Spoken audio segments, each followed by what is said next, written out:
Hello সবাইকে, শুভেচ্ছা জানিয়ে গত দিনের রিডিংটা কন্টিনিউ করছি। আমার প্রশ্ন ছিল যে রিডিং করতে করতে একটা সময় আমার বেরিয়ে আসলো যে তন্ত্রমন্ত্র হচ্ছিল সম্পর্কটাকে বিচ্ছিন্ন করে দেওয়ার জন্য। কিছুটা কার্মিক ছিল রেজাল্ট, আবার তন্ত্রমন্ত্র করা হয়েছে। তো আমার প্রশ্ন ছিল যে কে করেছে তন্ত্র, এই তন্ত্র মন্ত্রটা ওদের বিচ্ছেদ করানোর জন্য কে করেছে, কারা করেছে? ছেলের বাড়ির তরফ থেকে করছে নাকি মেয়ের বাড়ির তরফ থেকে? তখন আমাকে এই কার্ডটি দিল। এই কার্ডের মিনিং হচ্ছে মেয়ের বাড়ির তরফ থেকে তন্ত্রমন্ত্র করা হয়েছে যাতে রিলেশনটা ব্রেকআপ হয়ে যায়, এবং সেটা হিউজ পরিমাণে টাকা খরচা করা হচ্ছে এর পেছনে, যাতে দুজনে ব্রেকআপ হয়ে যায়। তখন আমি প্রশ্ন করলাম যে কারণটা কি? ছেলেটা কি ভালো না, অন্য কোথাও ইনভলভ, তার কি থার্ড পার্টি আছে, ছেলেটা কি চরিত্র ভালো না, কি কারণ? তো আমাকে এই কার্ডটি দিল।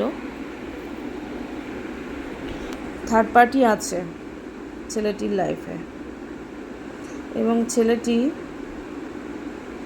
উভচর, জলে স্থলে দু জায়গাতেই সে কিন্তু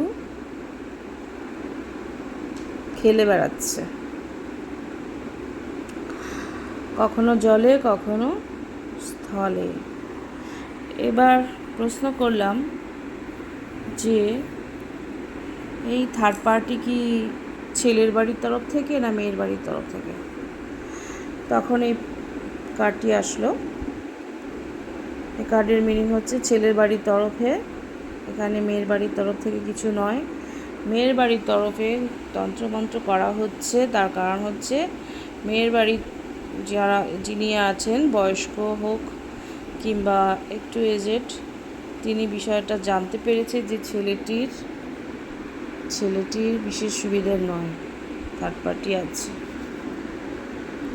এবং থার্ড পার্টির সঙ্গে তার বিয়েও হয়ে যাবে এরকম একটা কন্ডিশন তৈরি হয়েছিল, অথবা বিবাহিত হতে পারে, সেই ছেলেটি বিবাহিত হতে পারে, এবং অথবা সেই থার্ড পার্টির সঙ্গে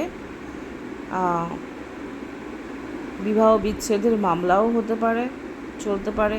এখনও বিবাহ বিচ্ছেদ হয়নি, সে সংসারেও আছে। আবার এদিকে সেই মেয়েটির যে ভিউয়ার্স যিনি আছেন তার সঙ্গেও রিলেশনে আছে, এমন হতে পারে। কিন্তু তন্ত্রমন্ত্রটা করা হচ্ছে মেয়ের বাড়ির তরফ থেকে। ভিউয়ার্সের মধ্যে যিনি আছেন, ছেলে হোক মেয়ে হোক, মেল ফিমেল যাই হোক না কেন, যিনি ফিমেল আছেন তার বাড়ির লোকজন কিন্তু তন্ত্রমন্ত্র করে বিচ্ছেদটাকে করানোর চেষ্টা করা হচ্ছে।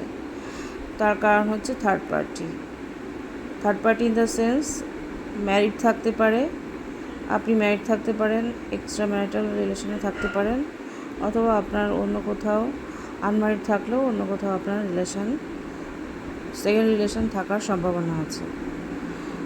তো সেইটা মেয়ের বাড়ির লোকজন জানে, এবং জানার ফলে তারা কিন্তু এই সম্পর্কটাকে মেনে নিতে পারছে না। আপাতত এই রিডিংটা আমি এখানেই ক্লোজ করব। আপনাদের যদি কোনো রকমের প্রশ্ন থাকে আমাকে করতে পারেন, আমি সেই হিসাবে রিডিং করব। যাই হোক, চ্যানেলটিকে সাবস্ক্রাইব করবেন, এটা আমার একটা অপশনাল ম্যাটার হিসাবে আমি মেনে নিয়েছি। তো এটা একটা জাস্ট আমি অ্যাজ এ রিক্রিয়েশন এটাকে মেনে নিয়েছি, টাইম পাস হিসাবে আমি এটা শিখেছি, এবং কারো যদি উপকারে লাগে অবশ্যই আমি হেল্প করব, এবং যা কিছু প্রবলেম আছে প্রবলেম সলিউশন কিছু আমি করতে পারি, প্রবলেম সলিউশন করার ক্ষমতাও আমি রাখি। তো যদি কারো প্রবলেম থাকে বলতে পারেন, আমি এই প্রবলেমগুলো সলিউশন করে থাকি। ঠিক আছে, ধন্যবাদ।